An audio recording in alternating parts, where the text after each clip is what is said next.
Good morning, dear students. Students, today we are doing the revision of our poem Civics. Students, one important thing.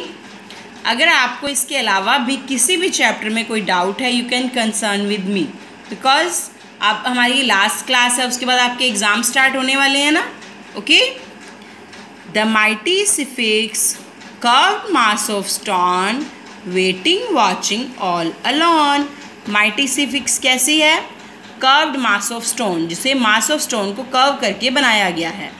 Waiting watching all alone, जो कि wait करता है और watch करता है अकेला. What do you know, what have you seen, तुम क्या जानते हो, तुमने क्या देखा है. और फेरोन्स पासिंग विद द क्वींस, और फेरोन्स अपनी क्वींस के साथ वहाँ से जाते हैं. Pharaohs means rulers of ancient Egypts, ancient Egypts के rulers. Of caravans with silk and gold, और उनके पास कैरावेंस हैं जिसमें सिल्क और गोल्ड लेके जा रहे हैं. On route to cities old, और पुरानी सिटीज़ के रास्तों से होकर. Of battles lost, of battles won. As time unfolds beneath the sun, जो टाइम है वो सन के नीचे छिपा हुआ है, जिसमें कितनी ही बैटल्स को हारने की, जीतने की कहानी है. हु कर्व्ड योर फेस, किसने तुम्हारे फेस को कर्व किया. हु ट्रेस योर आइज, किसने तुम्हारी आइज को ट्रेस्ड किया. And set you there against the sky, और तुम स्काई के अगेंस्ट वहाँ पर खड़े हो.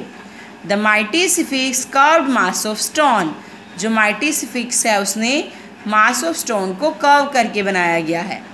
वेटिंग वॉचिंग सिट्स अलोन, जो वेट करता हुआ और वहाँ वॉच करता हुआ अकेला बैठा है. Gazing into history holding fast to mystery, history को गैस करते हुए और मिस्ट्री को होल्ड करते हुए. विथ मैजेस्टिक डिग्निटी, एक पावरफुल डिग्निटी के साथ. साइलेंट थ्रू एटर्निटी, वो साइलेंट है एटर्निटी तक, मतलब a very long period of time, एक बहुत लंबे टाइम तक. Which seems to be never ending, जो ऐसा लगता है कभी भी एंड नहीं होगा. बेटा you have to read each line very very carefully, because you will get the questions from the poem also. Okay students, now come to the last chapter, clever Tenali Raman. बेटा मैं आपको शॉर्ट में सारे चैप्टर्स एक्सप्लेन कर रही हूँ. Clever Tenali Raman में क्या हुआ था बेटा, एक राजा वर्मा जो कि एक बहुत फेमस पेंटर था, जो किंग थे, वो उसके वर्क से कृष्णदेवराय कोर्ट के जो किंग थे वो उसके काम से इतने प्रेज हुए, उन इतने खुश हुए कि उन्होंने उसको कोर्ट का क्या बना दिया, हाई कोर्ट का चीफ मिनिस्टर बना दिया. लेकिन अब वो तो पेंटर था, तो एक पेंटर के लिए चीफ मिनिस्टर का वर्क करना बहुत मुश्किल था. तो जो अपना वर्क कर रहा था वो बेटर वे से नहीं हो पा रहा था. तो इस वजह से वहाँ के जो लोग थे वो बहुत परेशान हो गए, और फाइनली उन्होंने क्या सोचा कि अब हम इसका सलूशन निकालते हैं. तो इसके सलूशन के लिए वो किसके पास जाते हैं, क्लेवर तेनालीरामन के पास, और वो रामन को कहते हैं कि इसका कुछ सलूशन निकालो. तो क्लेवर तेनालीरामन क्या करते हैं, वो एक कारपेंटर को बुलाकर फीस्ट बनाने के लिए बोलते हैं और किंग को इनवाइट कर लेते हैं. लेकिन वो खाना कैसा होता है, अंडर कुक्ड होता है, टू सॉल्टी होता है. तो किंग नाराज़ होते हैं क्लेवर तेनालीरामन से कि किसने बनाया है, बुलाओ उसको. जब क्लेवर तेनालीरामन उसको बुलाते हैं और पूछते हैं कि ये कौन है, किससे आपने खाना बनवाया है, तो उन्होंने बोला ये कारपेंटर है. तो राजा ने बोला कि कारपेंटर खाना कैसे बना सकता है. तो क्लेवर तेनालीरामन ने बोला कि यदि एक पेंटर चीफ मिनिस्टर बन सकता है तो कारपेंटर क्यों नहीं बन सकता. तो किंग को अपनी मिस्टेक रियलाइज़ होती है, ओके, कि मैंने गलती करी कि एक पेंटर को चीफ मिनिस्टर बना दिया. तो फिर किंग क्या करते हैं, अपने डिसीज़न को चेंज कर लेते हैं, और राजा वर्मा भी इस डिसीज़न से बहुत हैप्पी होते हैं. ओके बेटा, आपको क्लेवर तेनालीरामन समझ में आ गया. अब मैम जो भी चैप्टर्स रह गए हैं उसको आपको ब्रीफ में एक्सप्लेन कर रहे हैं. Okay, last poem the land of story book. बेटा ये लैंड ऑफ स्टोरी बुक्स में एक बॉय की स्टोरी है जो इमेजिनेशन करता है. वो जो स्टोरी में पढ़ता है वो सब कुछ इमेजिन करता है कि ऐसा ऐसा उसकी रियल लाइफ में हो रहा है.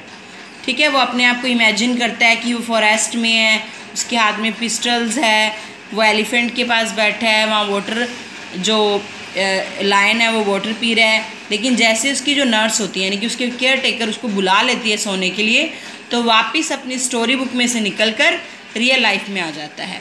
In this poem, we watch a child escape into a land of fantasy through his storybook. वो अपनी इमेजिनेशन में रहता है. As he plays in his sitting room, जब अपने सिटिंग रूम में खेलता है, his mind goes wandering to distance mountains and woods. तो उसका माइंड डिस्टेंस माउंटेन्स में और वुड्स में घूम रहा होता है। There he has daring adventure among wild animals. उसके वाइल्ड एनिमल्स का एडवेंचर्स होता है फॉरेस्ट मैन का। It is only when he is forced to go to bed that he must say goodbye to his favourite dream world. और जैसे सोने का time हो जाता है उसको अपने फेवरेट ड्रीम वर्ड को गुड बाय कहना पड़ता है। ओके बेटा। Now along the yellow brick road. बेटा ये स्टोरी भी इमेजिनेशन पर बेस्ड है। इसमें क्या होते हैं, इसमें 3 हमारे मेन कैरेक्टर हैं। डोरथी है, टिन मैन है, और कौन है? डोरथी और टिन मैन के साथ कौन होता है? Square crow. डोरथी और स्केयर क्रो कहाँ जा रहे होते हैं? वो एक जगह पे जा रहे होते हैं, एक प्लेस पे जा रहे होते हैं, और रास्ते में उनको टिन मैन मिलता है। वो टिन मैन की हेल्प करते हैं, कैसे? ऑयलिंग करके। और टिन मैन बोलता है कि आप कहाँ जा रहे हो, कि चलो मैं भी आपके साथ जाता हूँ। वो उसे क्या बताते हैं कि हम एमरल्ड सिटी पे जा रहे हैं, ओज में हम अपनी जो ड्रीम्स हैं या जो हमारी डिज़ायर्स हैं वो कंप्लीट करने जा रहे हैं।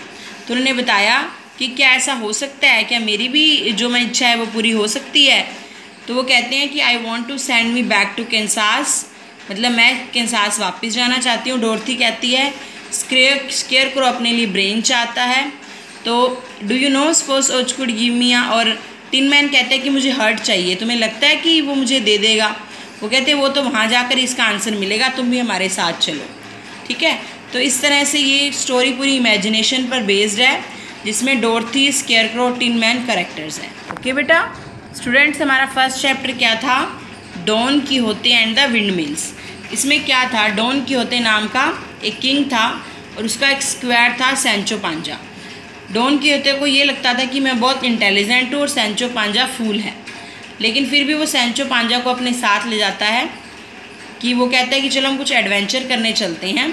और सैंचो पांजा कहते हैं तुम मेरे साथ चलो। सैंचो पांजा कहता है कि मैं कैसे जाऊँ, मेरे पास तो हॉर्स नहीं है, डोंकी है। कहता है कोई बात नहीं, तुम डोंकी पे चलो, हम रास्ते में किसी को हराकर वॉरियर्स को, और हम उससे उसका हॉर्स ले लेंगे। वो साथ चल पड़ते हैं। वहाँ पर एक विंड मिल्स दिखती है और डॉन कीहोते को लगता है कि वो विंड मिल्स नहीं है, वो एक कोई स्क्वायरल है जिसको हम हराना चाहते हैं। और वो उस पर हमला करने की कोशिश करता है और खुद ही गिर जाता है। और वो उसे कहता है, सैंचो पांजा बोलता है कि मैंने आपको पहले ही बोला था कि ये जो जाइंट है ये कोई स्क्वायर नहीं है। लेकिन वो डॉन कीहोते उसको समझाता है कि तुम्हें गलती हुई है, वो स्क्वायरली था। चलो कोई बात नहीं, हम अपनी नेक्स्ट एडवेंचर पे चलते हैं। इस तरह से दोनों ही फूल होते हैं, लेकिन ज़्यादा फूल कौन होता है?